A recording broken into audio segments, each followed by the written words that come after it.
जिया मालिक जिया, ला 50 रुपया हम सब आ जाएगा तन से ठेला कर। जावेद अली आसिफ अली बहुत खतरनाक है, इनका मिक्सिंग मिक्सर कोई टक्कर लेने वाला इन दोनों से पैदा नहीं हुआ। जावेद अली आसिफ अली बहुत खतरनाक है, इनका मिक्सिंग मिक्सर कोई टक्कर लेने वाला इन दोनों से पैदा नहीं हुआ।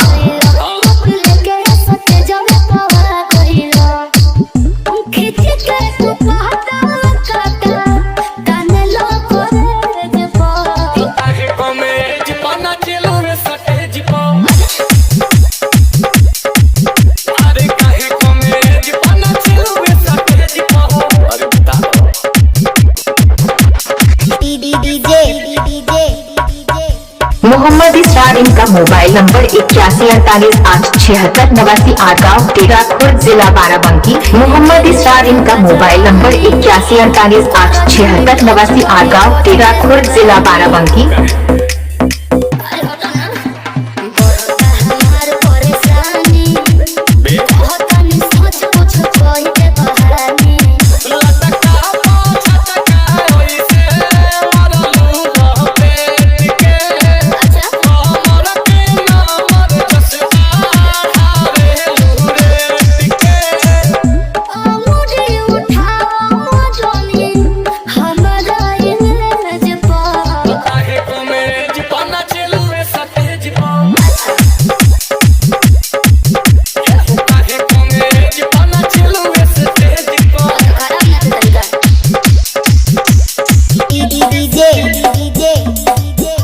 आसिफ भाई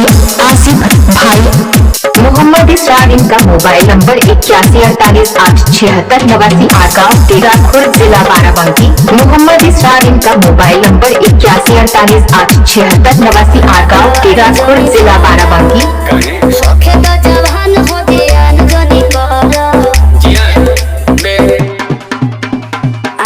जावेद अली आसिफ अली बहुत खतरनाक है, इनका मिक्सिंग मिक्सर कोई टक्कर लेने वाला इन दोनों से पैदा नहीं हुआ। जावेद अली आसिफ अली बहुत खतरनाक है, इनका मिक्सिंग मिक्सर कोई टक्कर लेने वाला इन दोनों से पैदा नहीं हुआ। जिला जिला बाराबंकी बाराबंकी।